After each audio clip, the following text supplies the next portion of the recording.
October 7ஆம் தேதி திங்கட்கிழமை சென்னை வானிலை ஆய்வு மையத்திலேருந்து கடந்த 24 மணி நேரத்தில் அதிகபட்ச மழைப்பொழிவு எங்கே பதிவாயிருக்குன்னு அறிக்கை வெளியாயிருக்கு. அதன்படி பார்க்க போனோன்னா அதிகபட்ச மழை கடந்த 24 மணி நேரத்தில் கன்னியாகுமரி மாவட்டம் நெய்யூர் அப்படிங்கிற பகுதியில் 10 சென்டிமீட்டர் மழையானது பதிவாயிருக்கு. நீலகிரி மாவட்டம் பார்வுட் அப்படிங்கிற பகுதியில் 7 சென்டிமீட்டர் மழையும், அதே போல் கோயம்புத்தூர் மாவட்டத்தின் சிறுவாணி டேமு, அதுக்கப்புறம் நீலகிரி குறிப்பிட்ட அந்த நீலகிரி பகுதிகள், கோயம்புத்தூர் பகுதிகள், இந்த பகுதிகளெல்லாம் பார்த்திங்கன்னா 4 சென்டிமீட்டருக்கு மேலே மழை பதிவாயிருக்கு.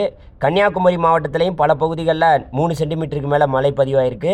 கடந்த 24 மணி நேரத்தில் கோயம்புத்தூர் மாவட்டத்திலையும், நீலகிரி மாவட்டத்திலையும், கன்னியாகுமரி மாவட்டத்திலையும் 2, 3லேருந்து 4, 7, 8, 10 சென்டிமீட்டர் வரைக்கும் மழையானது பதிவாயிருக்குங்கிற செய்தியை உங்கள்கிட்ட சொல்கிறதில்ல பெருமைப்படுகிறேன். நீங்கள் மறந்துடாமல் நம்ம சேனல் நீங்கள் சப்ஸ்கிரைப் பண்ணி வச்சுக்கணும். சப்ஸ்கிரைப் பண்ணி வச்சுக்கிட்டா நீங்கள் வடகிழக்கு பருவமழை, அதுக்கப்புறம் விவசாயம் சார்ந்த செய்திகள் எல்லாத்தையுமே நீங்கள் தெரிந்து கொள்ளலாம். நன்றி, வணக்கம், நன்றி.